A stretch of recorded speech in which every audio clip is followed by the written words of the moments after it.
महाराज श्रुतसेन अपने रथ से जा रहे थे। तभी अचानक उनके रथ के चक्र के नीचे एक सर्पनी आ जाती है।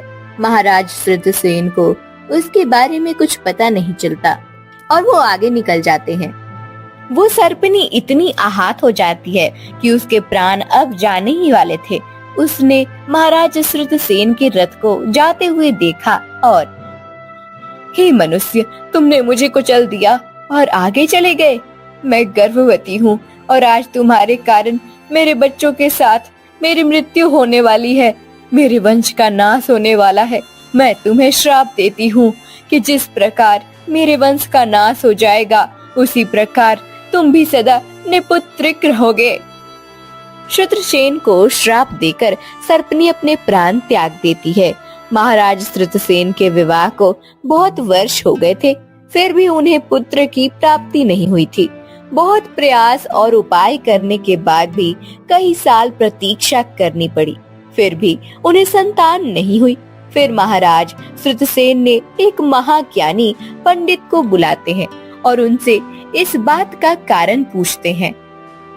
महाराज, आपकी कुंडली देखकर ये बता सकता हूँ कि एक श्राप के कारण ये सब हो रहा है। कैसा श्राप? कुछ वर्ष पूर्व आप अपने रथ में कहीं जा रहे थे, तब आपके रथ के चक्र के नीचे कुचलकर एक गर्भवती सर्पिणी की मृत्यु हो गई थी। उसी ने ही आपको निपुत्रिक होने का श्राप दिया है महाराज। क्या? परंतु मुझे तो इस विषय में कुछ भी नहीं पता। मैं एक राजा हूँ, मेरा रथ मेरा वाहन है। अब इसके नीचे कितने जीव जंतु आते होंगे। हाँ महाराज, परंतु उस सर्पिणी के प्राण निकलने से पहले उसने आपको श्राप दिया है, जो फलीभूत हो रहा है। हम उस श्राप के निवारण के लिए कुछ नहीं कर सकते। तब पंडित श्रुतसेन को सर्पनी के श्राप के विषय में बताते हैं। श्रुतसेन बहुत दुखी हो जाते हैं। दूसरी ओर नवलगढ़ राज्य के महाराज मकरंद वर्षों की प्रतीक्षा के बाद एक सिद्धि प्राप्त करते हैं। वो अपने राज्य में वापस आने के बाद अपने पुत्र राजकुमार कैवल्य से, पुत्र, मैं अपनी तपस्या पूर्ण करके आया हूँ और मेरी वर्षों की तपस्या का फल मुझे मिल गया है। पिताश्री, परंतु आप इतनी घोर तपस्या किस लिए कर रहे थे? पुत्र, मैं एक विशेष विद्या प्राप्त करना चाहता था, जिससे कि भविष्य में हमारे राज्य पर संकट न आए, या संकट आने वाला भी हो तो उसकी जानकारी हमें पहले ही प्राप्त हो जाए। और वो विद्या मैंने प्राप्त कर ली है। अब जब भी मैं उस विद्या का प्रयोग करूंगा, तब हमें पहले से ही जानकारी प्राप्त हो जाएगी कि हमारे राज्य पर कोई आसमानी संकट आने वाला है या कोई शत्रु राष्ट्र आक्रमण करने वाला है। पिताश्री, ये तो बहुत ही अनोखी विद्या प्रतीत होती है, परंतु मुझे एक शंका है। पिताश्री, यदि इस विद्या के विषय में किसी दुष्ट व्यक्ति को पता चल गया, तो वो इस विद्या का उपयोग अनुचित कार्य या अपने स्वार्थ और लाभ के लिए कर सकता है। तुम उचित कह रहे हो पुत्र। मुझे मेरी इस विद्या को कहीं एकत्रित करके गुप्त स्थान पर रख देना चाहिए। जब उसकी आवश्यकता होगी, तब हम उसका उपयोग कर लेंगे। फिर महाराज मकरंद योग से अपने विद्या को एक दिव्य मणि में एकत्रित करते हैं और कैवल्य से कहकर उस मणि को गुप्त स्थान पर रखने के लिए भेजते हैं। उसी राज्य के एक तांत्रिक को महाराज मकरंद के भविष्य जानने वाले दिव्य विद्या के विषय में पता चल जाता है। वो महाराज मकरंद को पकड़कर अपनी गुफा में ले जाता है और उन्हें बंदी बनाकर उनसे विद्या प्राप्त करने की कोशिश करने लगता है। परंतु महाराज मकरंद तांत्रिक को उस विद्या के विषय में कुछ नहीं बताते। फिर तो सीधी तरह से मुझे उस विद्या को तूने कहाँ छुपाया है वो नहीं बताएगा। रुक, अब मैं कुछ ऐसा करूंगा कि तुझे उस विद्या की पूरी जानकारी मुझे देनी होगी और वो विद्या सिखानी भी होगी। तांत्रिक ऐसा कहकर गुफा से बाहर आता है और जंगल के रास्ते कैवल्य को खोजने लगता है। कैवल्य दिव्य मणि छुपाकर लौट रहा था, तभी तांत्रिक उसे पकड़ता है। राजकुमार, मुझे तुम्हारी पिता की विद्या के बारे में पता चल गया है।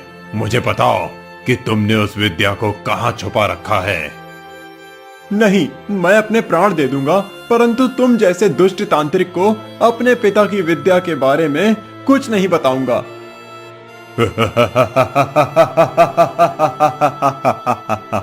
ऐसी बात है तो मैं तुम्हारे प्राण ले ही लेता हूँ। उस विद्या के बारे में तो तुम्हारे पिता से किसी भी प्रकार से जानकारी प्राप्त कर लूंगा। ऐसा कहकर तांत्रिक कैवल्य की ही तलवार निकालकर उस पर चला देता है और भाग जाता है। कैवल्य तड़पने लगता है। तभी वहाँ एक तपस्वी आ जाते हैं और कैवल्य को सहारा देते हैं। पुत्र, मैं किसी को सहायता के लिए बुलाता हूँ।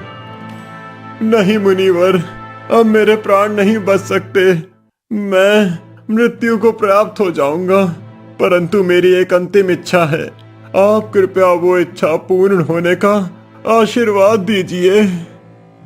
हाँ हाँ पुत्र, बताओ क्या इच्छा है तुम्हारी?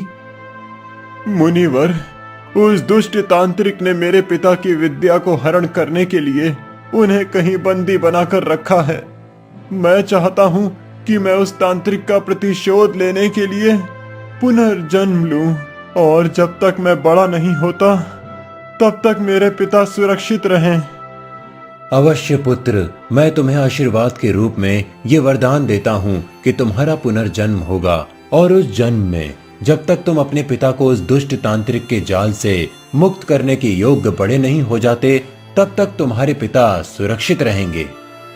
तपस्वी के आशीर्वाद के बाद राजकुमार कैवल्य की मृत्यु हो जाती है। कुछ महीनों के बाद कैवल्य का जन्म एक भिखारन यहाँ होता है। उस भिखारन के पास कुछ भी नहीं होता कि वो बच्चों को पाल सके, इसलिए वो अपने बच्चों को महाराज श्रुतसेन के राजमहल के बाहर छोड़ती है। बेटा, इस पूरी धरती पर मेरे जैसी अभागी माँ नहीं होगी जिसे अपने ही पुत्र को ऐसा छोड़ना पड़ रहा है। परंतु मैं क्या करूं पुत्र, मैं तुम्हें नहीं पाल सकती, इसलिए तुम्हें महाराज के महल के बाहर छोड़ रही हूँ।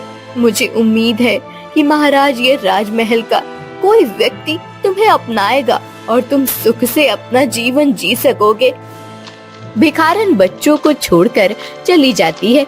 बच्चा रोने लगता है और महाराज श्रुतसेन उसकी आवाज सुनकर बाहर आते हैं। अरे, ये नवजात बच्चा यहाँ कैसे आया? किसने छोड़ा होगा अपने बच्चे को? महाराज श्रुतसेन बच्चे के बारे में जानकारी प्राप्त करने के लिए सैनिकों को भेजते हैं, लेकिन किसी को भी कुछ पता नहीं चलता। फिर इस बालक के विषय में कोई भी जानकारी प्राप्त नहीं हुई है। कदाचित ये बच्चा मेरे ही भाग्य में है। मैं ही इसका पालन पोषण करूंगा। महाराज श्रुतसेन उस बच्चों को अपने साथ अपने कक्ष में ले आते हैं। महारानी प्रियवंदा के साथ मिलकर दोनों उसका अच्छे से पालन पोषण करने लगते हैं। कुछ साल बीत जाते हैं। जब राजकुमार 10 साल के हो जाते हैं, तब से वो बार बार श्रुतसेन के पड़ोसी राज्य नवलगढ़ में जाने लगते हैं। श्रुतसेन को पता नहीं चलता कि आखिर वो ऐसा क्यों कर रहे हैं। उनका उस राज्य के प्रति इतना लगाव क्यों है। फिर 10 सालों के बाद जब राजकुमार 20 साल के हो जाते हैं, तो श्रुतसेन से कहते हैं वो, पिताश्री, मुझे नवलगढ़ जाकर बसने की अनुमति दीजिए। मैं वहीं रहना चाहता हूँ। ये तुम क्या कह रहे हो पुत्र? तुम अपने पड़ोसी राज्य में जाकर कैसे रह सकते हो? मैं तुम्हारे बाल्यकाल से देख रहा हूँ, तुम्हें उस राज्य से काफी लगाव है, परंतु मुझे इसका कारण समझ नहीं आता।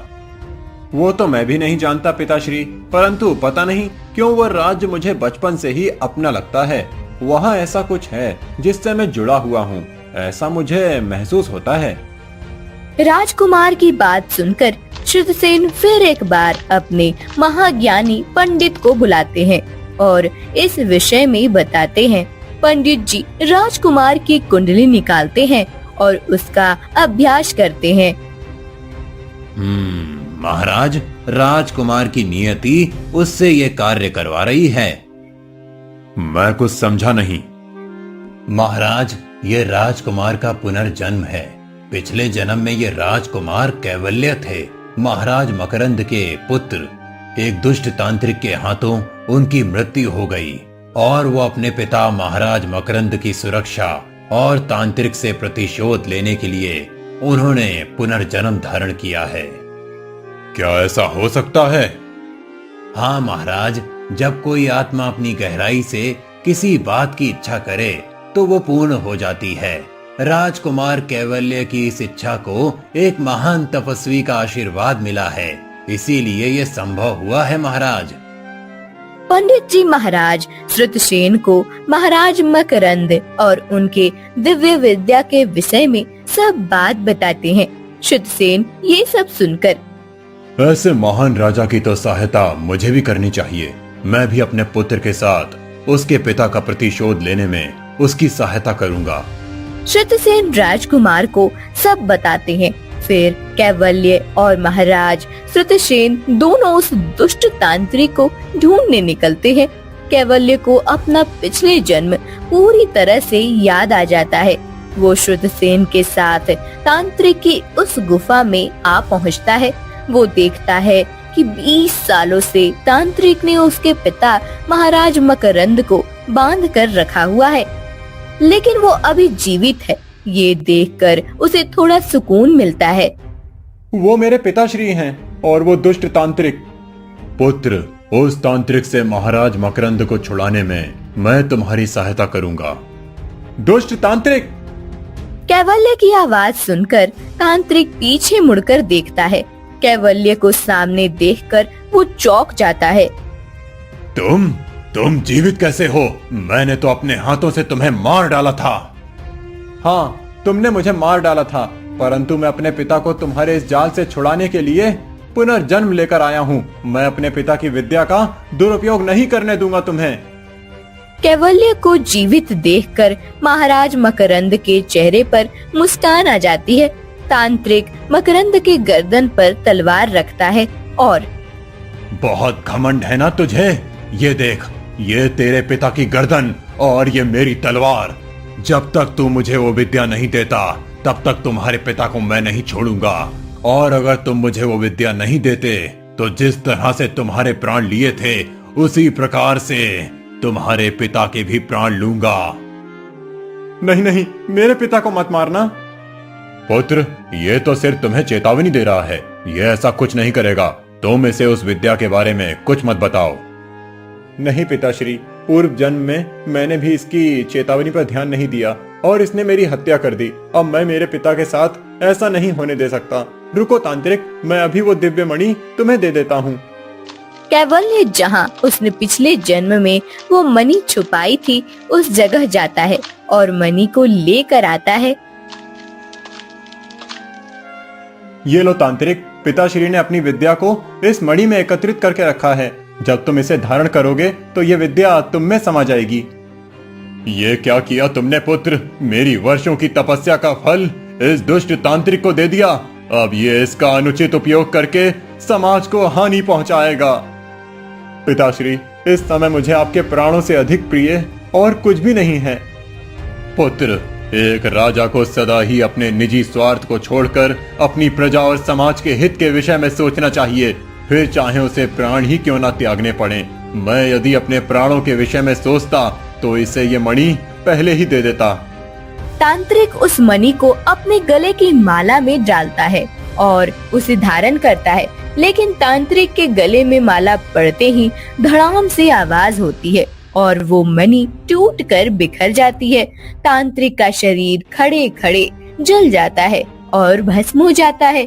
उस मणि से एक रोशनी निकलती है और महाराज मकरंद के शरीर में चली जाती है। किसी को समझ नहीं आता कि ये क्या हुआ है। ये सब क्या हुआ? पुत्र कैवल्य, वो मणि तो टूट गई और उसके टूटते ही तांत्रिक भस्म हो गया। इस सब का क्या अर्थ है? मेरी भी कुछ समझ में नहीं आ रहा है। तभी वो तपस्वी जिन्होंने कैवल्य को पूर्ण जन्म का आशीर्वाद दिया था वो वहाँ आते हैं। यही नियति है पुत्र, इसी कारण से ये सब हुआ है। महाराज मकरंद, उस दिव्य मणि से जो रोशनी निकलकर आपके शरीर में गई है, वो आपकी वर्षों से प्राप्त की हुई विद्या है जो आपको पुनः वापस मिल गई है। राजकुमार कैवल्य, तुम्हारे पिता ने घोर तपस्या करके भविष्य जानने की विद्या प्राप्त की थी। इस कारण से उस विद्या को एक सुरक्षा कवच प्राप्त हुआ था। जब भी वो विद्या किसी दुष्ट के पास जाएगी तब वो उस दुष्ट को नष्ट करके पुनः तुम्हारे पिता के पास ही आ जाएगी। मुनिवर, यदि ऐसा है तो फिर कैवल्य के पूर्व जन्म में ही ये क्यों नहीं हुआ? उसे पुनर्जन्म क्यों लेना पड़ा? ये उसकी नियति थी महाराज, हम उसकी नियति के विरुद्ध नहीं जा सकते। राजकुमार कैवल्य की नियति और आपके भाग्य में यही लिखा था कि उसे पुनर्जन्म लेना पड़ेगा। आपको एक सर्पिणी का श्राप था कि आप सदा निपुत्रिक रहेंगे, परंतु आपके पूर्व जन्म के अच्छे कर्मों के कारण कुछ समय के लिए ही परंतु कैवल्य आपका पुत्र बनकर आपके जीवन में आया और आपको संतान का सुख प्राप्त हुआ। ये आपका भाग्य था। आप उचित कह रहे हैं मुनिवर। उस श्राप के कारण मैं और मेरी महारानी सदा शोक और चिंता में रहते थे, परंतु जब ये हमारे जीवन में आया तब हम उस श्राप को भूल गए थे। महाराज श्रुतसेन, अब समय आ गया है कि राजकुमार कैवल्य को अपने राज्य नवलगढ़ में जाकर बसने की अनुमति दे दीजिए। आपका और उसका संबंध यहीं तक था। अवश्य मुनिवर। कैवल्य, तुम अपने पिता महाराज मकरंद के साथ जाकर अपने पिता का भार संभालो। मैं अपने राज्य लौट जाता हूँ, परंतु ये स्मरण रखना कि तुम्हारे माता पिता तुम्हारे पड़ोसी राज्य में भी हैं। हम तुमसे मिलने आते रहेंगे और मेरी मृत्यु के बाद मेरे राज्य के राजा भी तुम ही बनोगे। तपस्वी जी का आशीर्वाद और महाराज श्रुतसेन से प्रेम पूर्वक भेंट करके राजकुमार कैवल्य अपने पिता महाराज मकरंद के साथ अपने राज्य नवलगढ़ जाने के लिए चलने लगता है। पूर्ण जन्म से मिले अपनी बेटी को महाराज श्रुतसेन जाते हुए निहारते रहते हैं।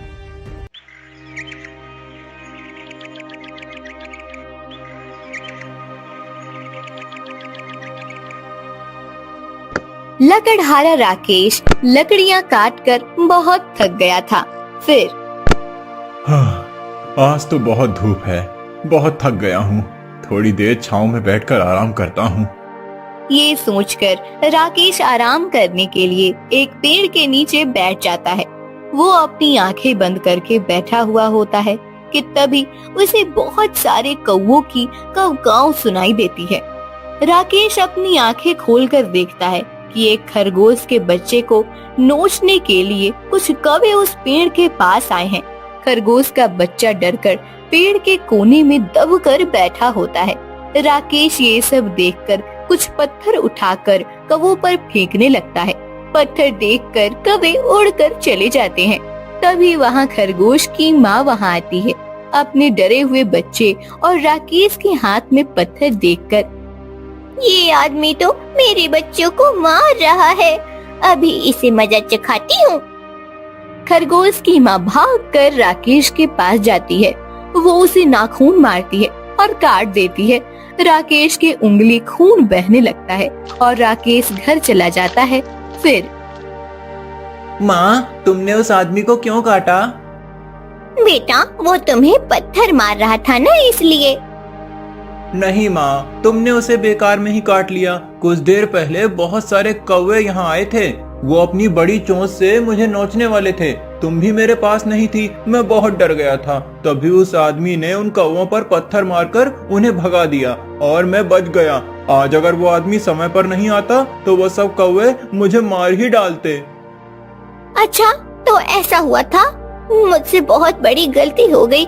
उस आदमी ने तो मेरे बेटे की जान बचाई है। मुझे उससे माफी मांगनी चाहिए। चलो, हम उसका घर ढूंढकर उससे माफी मांगते हैं। खरगोश और उसकी माँ दोनों राकेश का घर ढूंढकर उसके घर पहुँच जाते हैं। फिर, सुनो बेटे, तुमने कौवों से मेरे बच्चे को बचाया है। तुमने मुझ पर बहुत बड़ा एहसान किया है। मैंने बिना सोचे जाने तुम्हें काटा, इसलिए मुझे माफ कर दो। नहीं, तुम्हें माफी मांगने की जरूरत नहीं है। उस समय तुमने मेरे हाथ में पत्थर देखकर समझ लिया कि मैं इस खरगोश को पत्थर से मार रहा हूँ। तुम उसकी माँ हो, तुम्हें उसकी चिंता तो होगी ही। लेकिन फिर भी मुझे समझना चाहिए था। लेकिन तुम अपने बच्चे को ऐसे अकेला छोड़कर कहाँ गई थी? इतने छोटे बच्चे को ऐसे अकेला छोड़कर जाना इसकी जान का खतरा मोल लेने जैसा है। मैं क्या करूं? अपना और अपने बेटे का पेट पालने के लिए, खाना ढूंढने के लिए मुझे इसे छोड़कर जाना ही पड़ता है। इसे साथ ले जाना भी तो खतरे से खाली नहीं है। ये भी सही है। तुम एक काम करो, आज के बाद तुम दोनों मेरे साथ मेरे घर में रहो। मैं रोज लकड़ियाँ तोड़ने जंगल में जाता हूँ। मैं घर आते समय तुम्हारे लिए खाना लेकर आऊंगा। उस दिन के बाद खरगोश और उसकी माँ राकेश के साथ ही रहने लगते हैं। दोनों बहुत खुश होते हैं। इधर राजमहल में महामंत्री, राजकुमार 6 साल के हो गए हैं। अभी तक उनकी आंखों में रोशनी नहीं आई है। हमने कितने वैद्यों से उनकी आंखों के उपचार करवाए, परंतु अभी तक वो देख नहीं पा रहे हैं। क्या मेरा पुत्र सदा के लिए नेत्रहीन रहेगा? नहीं महाराज, आज मैंने एक बहुत बड़े वैद्य जी को राजमहल में बुलाया है। सुना है कि हिमालय में जाकर उन्होंने अपना अभ्यास पूर्ण किया है। उन्होंने सभी वनस्पति और सभी प्राणियों के विषय में जानकारी प्राप्त की है। वो अवश्य हमारे राजकुमार की आंखों का उपचार करके उन्हें नई दृष्टि प्रदान करेंगे। यदि जैसा आप कह रहे हैं वैसा हुआ तो इस धरती पर मुझसे अधिक प्रसन्न मनुष्य और कोई नहीं होगा। कब आने वाले हैं वैद्य जी? महाराज, आने वाले दिनों में उनकी राजमहल में आने की संभावना है। 2 दिनों के बाद वैद्य जी महाराज के राजमहल में पधारते हैं। वैद्य जी, आप यहाँ पधारे। आपका बहुत बहुत आभार। आप कृपया मेरे पुत्र की आंखों का परीक्षण करके उसका उपचार आरंभ कीजिए। मेरे पुत्र को शीघ्र ही दृष्टि मिलना आवश्यक है। महाराज, मैं उसी कार्य के लिए आया हूँ। मैं अभी राजकुमार की आंखों का परीक्षण करता हूँ। कुछ समय के बाद वैद्य जी राजकुमार की आंखों का परीक्षण करते हैं। फिर महाराज, राजकुमार की आंखों का उपचार संभव है, परंतु ये कार्य थोड़ा कठिन है। कितना भी कठिन कार्य हो वैद्य जी, मैं करूंगा। मेरी केवल इतनी इच्छा है कि शीघ्र से शीघ्र मेरे पुत्र की रोशनी लौट आए और वो देखने लगे। जी महाराज, मैं जिस उपचार की बात कर रहा हूँ उस उपाय से 100% राजकुमार की दृष्टि लौट आएगी। आपको केवल एक खरगोश को पकड़ के लाना है। खरगोश? परंतु एक खरगोश से मेरे पुत्र की आंखों की रोशनी कैसे आ सकती है? महाराज, मैंने जो अभ्यास किया है उससे मुझे ये ज्ञान प्राप्त हुआ है कि जिस प्रकार वनस्पति औषधि के रूप में उपलब्ध है, उसी प्रकार कई ऐसे प्राणी हैं जिनका उपयोग मनुष्य के उपचार में किया जा सकता है। उसी प्रकार खरगोश की आंखों का उपयोग हम राजकुमार की दृष्टि वापस लाने के लिए कर सकते हैं। खरगोश की आंखों में कुछ ऐसे द्रव्य होते हैं जिससे राजकुमार दृष्टि प्राप्त कर सकते हैं। परंतु उस द्रव्य का उपयोग हम कैसे कर सकते हैं? खरगोश की आंखों से वो द्रव्य निकालकर हम उसे राजकुमार की आंखों में डालेंगे। उसके बाद कुछ समय में राजकुमार देख सकेंगे। ठीक है वैद्य जी, मैं आज ही किसी खरगोश का प्रबंध करता हूँ। कोई भी खरगोश नहीं महाराज, ऐसा खरगोश का बच्चा जो कुछ मास पहले ही जन्मा हो और जिसने अभी अभी माँ का दूध पीना छोड़ दिया है। परंतु ऐसा खरगोश का बच्चा मिलेगा? वो ढूंढना आपका काम है। आप शीघ्रता से ऐसे खरगोश का प्रबंध कीजिए। मैं अभी महामंत्री को कहकर खरगोश का प्रबंध करवाता हूँ। महामंत्री, सिपाहियों को भेजकर ऐसे खरगोश को लाया जाए जिसने अभी माँ का दूध पीना छोड़ दिया है। पूरे राज्य में घूमकर जल्दी खोज की जाए। जी महाराज, मैं अभी अपने सिपाहियों को भेजता हूँ। महामंत्री सिपाहियों को खरगोश की खोज पर भेज देते हैं। सिपाही जंगल में जाकर खरगोश को ढूंढने लगते हैं, लेकिन उन्हें ऐसा खरगोश नहीं मिलता। सिपाही महामंत्री को आकर बताते हैं खरगोश नहीं मिला है। अब क्या करें? महाराज ने तो मुझ पर इतनी बड़ी जिम्मेदारी दी है। अब अगर मैं खरगोश नहीं ढूंढ पाया तो महाराज मुझसे क्रोधित हो जाएंगे। क्या करूं? सिपाहियों, तुम राज्य में घूमकर प्रजा में देखो, किसी शिकारी को कदाचित खरगोश के विषय में कोई जानकारी हो। सिपाही राज्य में घूमकर प्रजाजनों से पूछने लगते हैं। जब वो सबसे पूछते हुए राकेश के घर तक पहुंचते हैं, तब वो देखते हैं कि राकेश के घर खरगोश और उसकी माँ खेल रहे हैं। फिर सुनो, ये खरगोश तुम्हारे हैं? हाँ, ये मेरे खरगोश हैं। क्यों, क्या हुआ? मुझे तुम्हारा ये खरगोश का बच्चा चाहिए। मुझे उसे अपने राजमहल में ले जाना है। हाँ, आप ले जा सकते हैं, लेकिन काम क्या है वो तो बताइए। और आप सिर्फ बच्चे को ले जाएंगे तो उसकी माँ का क्या होगा? उसकी माँ से तो पूछना पड़ेगा। अगर उसने हाँ कहा तो मैं आपको इसे ले जाने दूंगा। तुम एक सामान्य लकड़हारा होकर राज्य के सिपाही से इस स्वर में बात कर रहे हो। और क्या कहा तूने? खरगोश की माँ से पूछना पड़ेगा? तुम क्या उससे बात भी करते हो? मैं इस बच्चे को अपने साथ ले जा रहा हूँ। महाराज का आदेश है, उन्हें एक खरगोश का बच्चा चाहिए, तो मैं इसे लेकर जा रहा हूँ। ऐसा कहकर सिपाही खरगोश के बच्चे को पकड़कर अपने साथ ले जाता है। फिर मुझे माफ कर दो, मैं उस सिपाही से तुम्हारे बेटे का रक्षण नहीं कर पाया। महाराज के आदेश का पालन करने के लिए वो सिपाही तुम्हारे बच्चे को अपने साथ ले गया है। वो तो ठीक है, लेकिन महाराज को मेरे बच्चे के साथ ऐसी क्या जरूरत पड़ गई? वो तो मैं नहीं जानता, लेकिन मुझे बहुत बुरा लग रहा है कि मैं उसे रोक नहीं पाया और तुमसे अनुमति लिए बिना ही तुम्हारे बच्चे को जाना पड़ा। मेरे बच्चे पर जितना मेरा अधिकार है उतना तुम्हारा भी है। उस दिन अगर तुम नहीं होते तो मेरा बच्चा अभी जिंदा नहीं होता। तुमने तो उसे नया जन्म दिया है। मैं पता लगाने की कोशिश करता हूँ कि आखिर महाराज को तुम्हारे बच्चे की जरूरत किस लिए पड़ी है। राकेश छुपकर राजमहल के पास आता है। वो एक दीवार के पीछे छुपकर पहरा देने वाले सिपाहियों की बातें सुनता है। तब उसे पता चलता है कि राजकुमार की आंखों के उपचार के लिए खरगोश के बच्चे की आंखों का द्रव्य निकालने वाले हैं। ये सुनकर राकेश बहुत दुखी हो जाता है और घर लौट आता है। क्या हुआ राकेश, तुम इतने दुखी क्यों लग रहे हो? क्या बताऊं, मैं राजमहल में गया था तुम्हारे बच्चे के साथ क्या होने वाला है ये देखने के लिए। तो क्या पता चला? उन्होंने मेरे बच्चे को पिंजरे में बंद करके रखा है क्या? वो उसे खाना तो दे रहे हैं ना? हाँ, वो उसे पेट भर के खाना दे रहे हैं, लेकिन क्या राकेश? मुझे तो सोचकर ही बहुत दुख हो रहा है। हमारे राजकुमार की आंखों में रोशनी नहीं है। उन्हीं की आंखों के इलाज के लिए तुम्हारे बेटे को ले गए हैं। मतलब मैं कुछ समझी नहीं। वो कह रहे थे खरगोश की आंखों में द्रव्य होता है, उससे राजकुमार की आंखें ठीक हो सकती हैं।